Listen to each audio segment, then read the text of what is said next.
Comentário do fiscal da época, em janeiro de 65, antes as cabras, após o homem, em fevereiro de 65.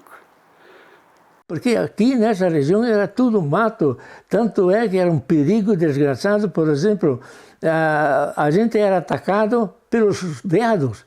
A gente ia com 2 ou 3 armas, espera um pouco, na roça para se defender dos animais, cobra, aranha e tantos outros animais selvagens. Quem quer conhecer a história do Antônio Prado tem que começar por aqui. Essa travessia, o Rio das Antas, que era uma obra que Antônio Prado precisava. Não tinha o meio termo.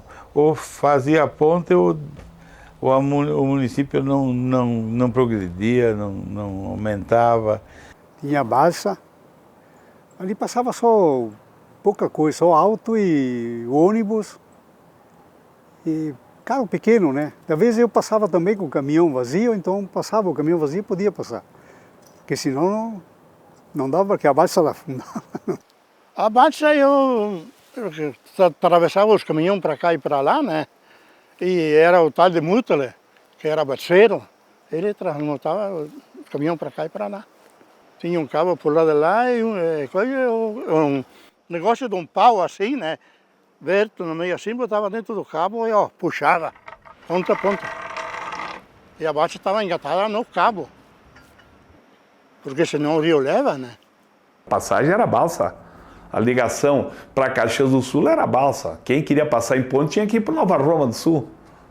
Então, para você entender hoje o patrimônio histórico que existe em Antônio Prado e a própria cidade, a estrutura da cidade hoje, você tem que entender a ponte e a estrada.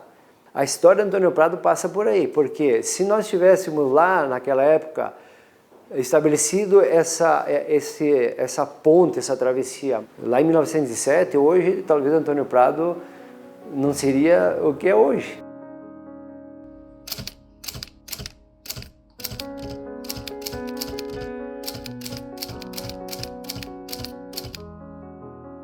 Bom, primeiramente, Antônio Prado surge lá na margem direita do Rio das Antas, onde que se fala sempre no Passo do Simão. Lá começa o primeiro núcleo, né, e recebeu esse nome porque foi um dos primeiros a chegarem lá. É Simão David Oliveira, o nosso descobridor lá que veio de São Paulo a pé. Coisa impressionante de acreditar, sair a pé, uma pessoa analfabeta, não sabia nem ler nem escrever, junto com um casal, com uma criança. Saíram de São Paulo, vieram até aqui, sem conhecer nem nada, e quando chegou aqui, bateu na cabeça que o ponto alto era seguir o rio daqui que vai ao Rio das Antas. Ele seguiu e foi lá e chegou no Rio das Antas, agradou muito, mas ele queria um lugar para se estacionar, então desceu uns quilômetros, quem sabe lá, e escorreu então a um plano ao lado do Rio das Antas, onde ele se estabeleceu. Logo em seguida, iniciou um processo de colonização interna, partindo da colônia de Caxias, né, que já tinha se estabelecido em 1875, e vieram também para terras novas, né, aberta, porque Antônio Prado foi a 6ª e última colônia imperial a ser criada. E muitos imigrantes que estavam em Caxias do Sul, eles vêm para Antônio Prado, 10 anos depois. E aí no Passo do Simão, já tinha, que levou o nome do Simão David Oliveira, começa o núcleo. Ali foi construído o primeiro barracão dos imigrantes, a capela, a casa canônica, o cemitério, as primeiras indústrias e o comércio da futura colônia de Antônio Prado. E se estabeleceram muitos imigrantes italianos ali, né? Por exemplo, De Boni, Carlesso, Zurlo, Graziotin, Facioli, De Lucchi, família Roveda também, Cristiano Ziegler, Zanardi, todos esses são que partiram de Caxias do Sul em direção a Antônio Prado. Lá embaixo, aí é que vão entender porque existe o Passo do Zeferino, né? Zeferina Teixeira de Camargo era o nome da pessoa, do encarregado de fazer a travessia no Passo do Simão. O Passo Zeferino, eles deram o nome de Zeferino porque foi o primeiro balseiro que foi estabelecido e pegaram o nome. Então dizia que era italiano, não é, porque o nome dele é brasileiro. Porque existiam vários passos no Rio das Antas, Passo do Tibúrcio, Passo do Zeferino, e recebia o nome daquele operador que fazia a travessia da balsa. A Rio das Antas, nós somos vizinhos onde eu nasci também, de Rio Turvo, Rio das Antas, e tinha muito desse tipo de animais selvagens, que o nome dele era antas, né? Era um tipo, uma paca em ponto maior, o sistema desses aí. E o nome permaneceu antas, tanto é que o emblema do município de Antônio Prado tem duas antas no pé, que são considerados os animais selvagens que tinha. Então, lá no início, já de 1900, a primeira ponte, né, que estava sendo reivindicada era para construir nesse local ali, no Passo do Simão. Porém, era a primeira ponte a ser construída no Rio das Antas e, obviamente, haviam interesses de diversas partes, né? Caxias do Sul, que era o núcleo principal, né, também tinha interesse da ponte. Então, a ponte ela foi encomendada da Alemanha, uma ponte metálica, né, com uma estrutura metálica para ser colocada nesse passo. A medida da metragem da ponte que mandaram fazer na Alemanha foi feita no Passo do Simão. E quando chegou o Passo do Simão, o Rio das Antas é bem mais apertado e profundo. E lá onde foi colocada, que foi desviada a ponte, lá mesmo o Rio das Antas, mas ele é mais extenso, não profundo. Houve divergências na parte dos interesses, a parte política que se envolveu, né? Porque era a primeira ponte. E a ponte significava um desenvolvimento maior, né? Encurtava o caminho, o desenvolvimento passava por uma ponte. Então essa ponte ali era para ser construída lá em 1907, nesse Passo do Simão. Mas ela foi levada lá no Passo do Corfe. Por interesses, enfim, o presidente Borges de Medeiros, enfim, houve umas reivindicações políticas da época e as forças maiores conseguiram levar essa ponte lá para o Passo do Corfe, que ela está lá até hoje. Uma ponte histórica, né? Foi a primeira instalada no Rio das Antas, que ligava ali Caxias do Sul, né? A Vacaria, Criúva ali, em 1907. Então, tem muitas críticas em cima dessa transferência da ponte para lá. Nos jornais da época, foi muito criticado pelos pradenses aqui, essa transferência da ponte, né? Que alguns escritores aqui diziam que a ponte ligava nada a lugar nenhum. O interesse do país era muito bom para ele, porque ele tinha gado lado esquerdo e lado direito do Rio das Antas. Então, fazendo a ponte, tinha a possibilidade de transferir o gado. Então, nessa altura, o gado do país de Vacaria era bem mais importante do que o pessoal de Antônio Prado. Porque a travessia do centro do comercial era o Passo do Simão com Caxias do Sul. E ali ficou uma ponte meio que isolada de todo o processo, né? O grande revés de Antônio Prado começa ali, né, do isolamento, seguindo pela estrada. Então, pensa bem, de 1907, quando era para a ponte ser instalada no Passo Simão, até 1968, foram 6 décadas de isolamento de Antônio Prado, pela ponte. E mais 6 décadas de isolamento pela estrada. Porque a estrada também foi desviada da rota aqui de Antônio Prado. A antiga BR-2 era para ser lá de 37 em diante até 42, ela faria uma rota em que passava no centro de Antônio Prado, mas ela foi em direção a São Marcos e Caxias. Bom, aquele da estrada é outra outra porcaria de políticos. Que a estrada, eu vi com meus próprios olhos os pauzinhos plantados aqui em Antônio Prado, que atravessaria aqui e ia a em Farroupilha. Ele teria gastado nem a metade do preço que gastaram o dobro fazendo do outro lado. O núcleo colonial de Caxias do Sul era muito forte. E logo em seguida, Antônio Prado. Né? Aqui nós tínhamos 17 casas comerciais, 6 bancos, né? Era uma potência econômica logo a seguir de Caxias. Então todo o tráfego que seguia em direção a Porto Alegre, eu vinha de Porto Alegre, cruzava a Júlio de Castilho pela ponte Getúlio Vargas, né? Aí em Nova Roma, ali passava a ponte, vinha para Antônio Prado e seguia os campos de cima da serra, por Vacaria e em direção a São Paulo.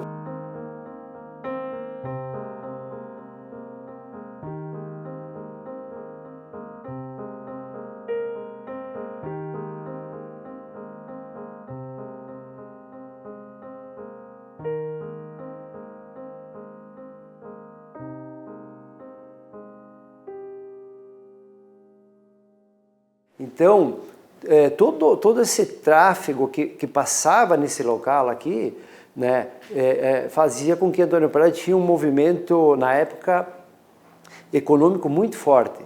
E quando houve essa retração, muitas famílias daqui de Antônio Prado partiram em direção à Vacaria. Você vai ver muitos núcleos lá em Vacaria formados pela imigração aqui de Antônio Prado, né? Famílias, Marcantônios foram para lá e daqui voltaram a Caxias novamente, pelo isolamento que teve. Porque o Antônio Prado estava isolado, estava solito e desprezado, pequeno, mas com desprezo grande. Então, se você quiser entender a história de Antônio Prado ou quiser entender o tombamento de Antônio Prado, você tem que olhar para a ponte e para a estrada. Antônio Prado, na década de 80, ele foi tombado pelo Instituto do Patrimônio Histórico Nacional, o IPHAN, por se constituir num núcleo de imigração italiana, né, que surgiu lá em 1880 em diante. Então, toda essa estrutura de madeira e parte de alvenaria do início da colonização, ela veio se mantendo preservada. Hoje é um patrimônio histórico preservado, né, por essa questão do isolamento que teve Antônio Prado. Depois de 1907, ela foi tema recorrente de todos que passaram por aqui, né? Então, eu imagino que todos os prefeitos que passaram aqui de Antônio Prado foram pressionados e montaram comitivas para reivindicar essa ponte. Antônio Prado era uma cidade isolada por vários motivos, né? Não tinha estrada, não tinha ponte, balsa, né? Na época existia, passavam pela balsa, né? Então era difícil, em todos os sentidos. Antônio Prado precisava muito dessa ligação, né? Porque se você entender como é que funciona uma balsa, tinha limitação de peso, de carga, de estrutura. Então os caminhões não conseguiam passar com um determinado peso lá, então tinha que dar volta. Se o rio subia, não dava passo à balsa. Se o rio descia muito, né, tivesse uma seca, também não passava. O rio tinha que estar numa condição em que a balsa podia passar, além das limitações. Então a balsa era muito limitada.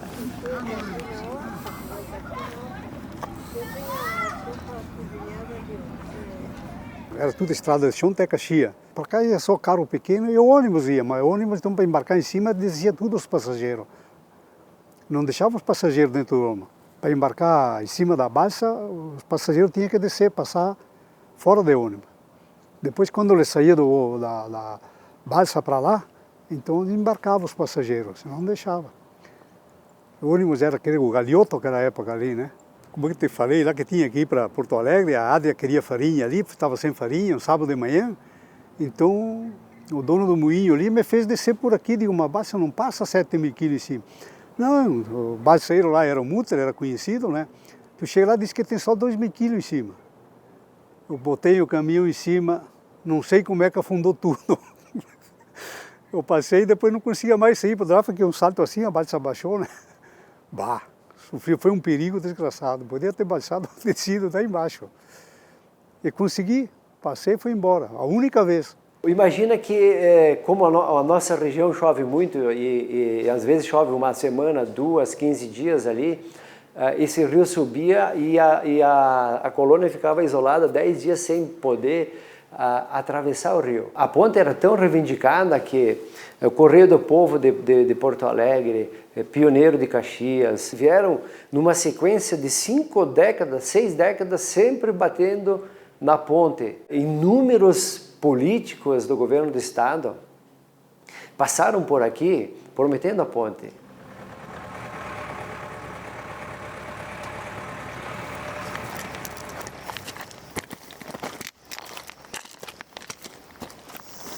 Passo do Zeferino, Rio das Antas. Meu pai que não acreditava que ia essa coisa, porque no começo, antes da ponte, fizeram um pilar por lá de cá e por lá de lá para fazer a ponte ali em cima ali. Só fizeram a cabeceira de pedra, aquela pedra grossa, né? E só fizeram aquela. E depois largaram de construir. Todo mundo contava que o governador, que era o Meneghetti, que ia ser construída a ponte, mas ele estava no fim do mandato dele. E o substituto dele foi o Brizola, Leonel Brizola. Eu estava em Flor da Cunha e estava acompanhando, até inclusive o comício era feito na praça de Flor da Cunha e tinha já todo mundo pronto lá, ia chegando e ele passou o Rio das Antas de balsa e chegou em Flor da Cunha, ele começou a discursar na praça, que até inclusive se ouvia bem porque é perto do convento onde eu estava morando, e dizer, hoje tive a honra de passar o Rio das Antas sobre a ponte que o Meneghetti construiu, tocando flauta, debochando dele, né? E ele disse que se ele não fizesse a ponte, se ganhava a eleição, disse que podia considerá-lo que a administração dele teria sido um fracasso. Imagina, uma ponte dessa aí, uma obra que todo mundo esperava, essa obra, né? E a balsa a gente vivia com aquela balsinha lá e passava os caminhãozinhos pequenos, né? Teve, inclusive, uns que colocaram a placa lá onde que ia sair a ponte, inauguraram a placa e a ponte não saía. E aí é que vem a tal da história da Ponte do Suspiro, né? Por que ela é chamada de suspiro? Você sabe, quando está num aperto, em qualquer tipo, etc., tu respira profundo. E chama de suspiro, que é a grande ânsia de ter e não se pode ter lá. E essa palavra, suspiro, sabe como é que veio? Que lá na província de Veneza, que faz parte do grupo Vêneto, tem um vale, um rio, um tipo de um lago, largo, grande. Lado de lá é a cadeia, lado de cá é a polícia que julga. Então condena a pessoa e passa o lago Suspiro, o nome dele é Suspiro.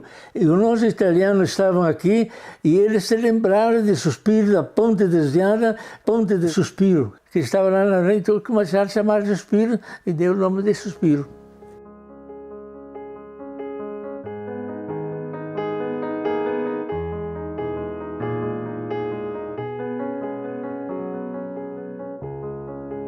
São 60 anos de espera para poder ter a ponte, e a ponte significava, vamos dizer assim, a emancipação de Antônio Prado, na parte econômica, tudo, né? Lá em 1964, a gente tem documentado comitivas que foram para lá reivindicar a ponte, inclusive o filho do Giacomo Gressano, que é o Luiz Marco Antônio Gressano, está em uma audiência com o governador Ildo Meneghetti solicitando a ponte. O padre Perger estava lá, o prefeito Luiz Baggio. Eles fizeram até um projeto grande de um hotel de turismo, né? E apresentaram para o governador se a ponte saísse, eles iam construir um hotel, que foi de fato construído uma parte do hotel, que é o Hotel Piemonte, que era da prefeitura, né? Foi feito, inclusive isso foi levado para poder fazer a ponte lá. A gente está no 7º andar do edifício sede do Dyer, onde tem uma superintendência que a gente chama de SOA, Superintendência das Obras de Arte. Eu falei um termo agora, eu chamei de obra de arte, e é bem isso. A terminologia da engenharia rodoviária para pontes, viadutos e túneis são obras de arte especiais, OAE. O DAER é o Departamento Autônomo de Estradas de Rodagem, gerencia toda a malha rodoviária sob sua responsabilidade, incluindo as pontes, os viadutos, as estradas, os bueiros, as placas.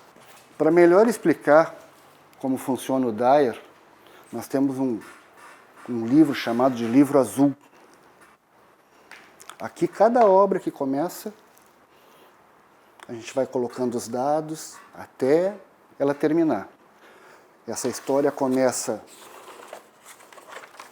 em 49, 48, e aí nós vamos encontrar a ponte do Passo do Zeferino sob o número 119. Aqui está ela, ó.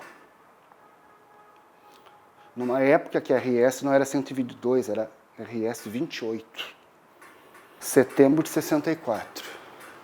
Foi quando foi dado o início, a assinatura do contrato. Que precede, é claro, a mobilização da empresa, né? A empresa só vai para o local quando tiver tudo certinho, preto no branco, né? Então a gente acompanhou o início das obras. Me lembro até hoje o nome da empresa, chamava-se Geobras, que começou as obras. A gente ficava impressionado com o tamanho daqueles pilares ocos, digo, mas claro, a gente era criança, bem dizer, pré-adolescente, hoje eles chamariam, e a gente não tinha noção de como era uma obra de uma envergadura do tamanho dessa ponte que foi construída, mas acompanhei desde o início. E a data de término dela é março de 67. O certame licitatório, ele consistia no seguinte: a empresa que ganhasse, ela apresentava o projeto e executava a obra. Terminou acontecendo que 2 empresas se habilitaram. Uma empresa de São Paulo, a Geobras, e uma outra empresa, Construtora Gaúcha de Erechim. A empresa Geobras, ela no final, ela ganhou a licitação, né? Onde foi levado em conta fatores de economia, de preço, coisa e tal, né? E foram apresentados 3 hipóteses, né? 3 configurações dessa ponte. Aí o vão variava, 200 e tantos metros, papapá. A nossa ponte, a ponte que está lá hoje, é uma ponte que tem 300 metros. Esse traçado dela, ele se adequava muito bem à topografia lá do local. Era fácil de encaixar essa estrutura, né? Do ponto de vista da geometria, né? Por outro lado, ela diminuía bastante o volume de escavação. Quando ali no ano de 64, quando a empresa ganha a licitação, ela tinha 10 dias para apresentar o projeto. Aí o projeto ia ser analisado criticamente por nós, pelo DAER, e em 30 dias ele tinha que começar a obra propriamente dita, que é uma obra extraordinária, né? Ela não ficou apenas em 2 pastas. Se a gente olhar, a gente vai contar 11 pastas. A história dela é muito rica. O engenheiro da época escreveu assim: no início eram as cabras, depois veio o homem. Antes as cabras, aqui, ó, após o homem. Um projeto arrojado, né? Dada essa altura e a magnitude dos vãos também, né? Quer dizer, pegar os parciais, ó. Aí começa com 7,5, 32,5, 50, aqui até aqui 105, 50, 37,5, 17,5. Dá os 300 metros. Para emendar ali, um andaime, por uma máquina que chamava de treliça, né? E fizeram essa parte ali, de lado fundo, enfim, aqui, tudo com treliça fizeram. E a gente levava o material ali com uma tombeira, como, né? A gente fazia o cimento tudo com uma betoneira, né? Tinha umas 50 pessoas. E depois, para fazer a ponte ali, eles botaram um cabo de aço por lado de cá e um por lado de lá. E tinha que nem fosse um túnel, né? Não sei o que é que chama, final, né?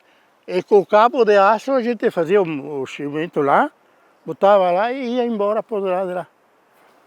A ponte ali começou desde baixo assim. Essa concepção, tá?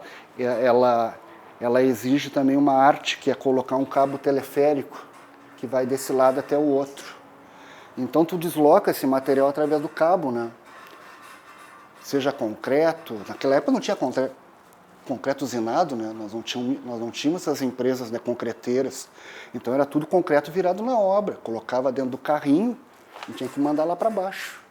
Dava medo mesmo. Dava medo. Deus o livre. Essa aí era aquela que levava o concreto. Aqui que eu passei em cima. Concreto, Embarquei funcionário, trabalhava em cima. Uma vez tinha aquele cordão que puxava o concreto por cima para fazer o concreto, né? Eu me meti para ele para ir conhecer em cima lá, me botei em cima lá do lugar do concreto, me levaram passear lá em cima. Quando eu cheguei na metade, eu puxei ele para me volta que eu não quero mais em cima ali. Era alto lá em cima, havia só água lá embaixo, tá louco. Aquele cabo lá se torcia para baixo assim, tá louco. Digo, não, eu voltei. Peguei um susto desgraçado. Tudo com aquela treliça, coisa lá, com aquele cabo lá, e fizeram a ponte, né? E tinha aquela tombeira lá, né? Ela descia até ali embaixo e ele largava o cimento e a gente, 8, 9 dias, pessoas ali. E era noite e dia. Começo, quando eu comecei a trabalhar ali, estava com medo. E esse pilar aqui, ele foi feito tudo também com carinho e coisa. E tinha um elevador tela em cima do que foi, um elevador com tábua, caibros. E o material estava tudo aqui. Aqui embaixo, a gente fazia aqui, para fazer esse pilar ali. E esse pilar ali, em cima, coisa, esse vão lá, é tudo oco. Não é tudo cimento, né? Quem for lá, e eu fui lá recentemente, vai observar que existem furos aqui dentro, nesses 2 pilares. Esses pilares aqui, eles são vazados, como se fosse uma casca, tá? Então os furos que foram feitos para que houvesse um equilíbrio de pressões, porque esse rio ele sobe e desce, sobe e desce, sobe e desce. Então, para que houvesse um equilíbrio da pressão hidrostática, é feito esses furos, para que a pressão interna e externa ao pilar seja a mesma. E tinha esse pilar ali, mais ou menos era a metade do pilar, assim, né? Ali veio uma enchente, levou embora andaime, levou embora... O que estava aqui embaixo levou embora tudo. Tive que começar tudo de novo. Mas aquela vez lá deu uma enchente grande, que levaram a ponte da Pelota também. A gente tem registro aqui que no ano de 65, se eu não me engano, que houve enchente aqui, violenta, coisa e tal. O que tinha sido feito, a recém ficou submerso. E isso é imponderável, né? A gente tem que aguardar as águas baixar para poder continuar o trabalho. Primeiro fizemos a cabeceira, não? Depois foi feito aquele lá, e depois foi feito o pilar aqui, e depois foi feito esse e esse lá por lado de lá. E quando que eles se encruzaram assim, né? Então botaram em cima assim a ponte, aquele coio lá em cima assim. Porque é um dente, ó. Dá para se enxergar direitinho aqui, ó. Pã. E aqui, pã. Né? Porque para poder fazer ela, essa parte tem que ter chegado até aqui e essa até aqui. ela tem jogo, ela tem um jogo. Se ela fosse rígida, ela rompia, ela fissurava, né? Ela tem que ter uma elasticidade, né? Uma capacidade deformável e ela volta para a posição de origem. Porque a estrutura não pode entrar em ressonância, né? Ressonância, nós estudamos lá na física, quando as ondas se acumulam, né? E aí podem levar a um sinistro, né? O local onde está inserida a ponte, popularmente, é Passo do Zeferino, que recebeu o nome de quem fazia a travessia da balsa. Porque a empresa já tinha dado sinal de que ela ia parar as obras.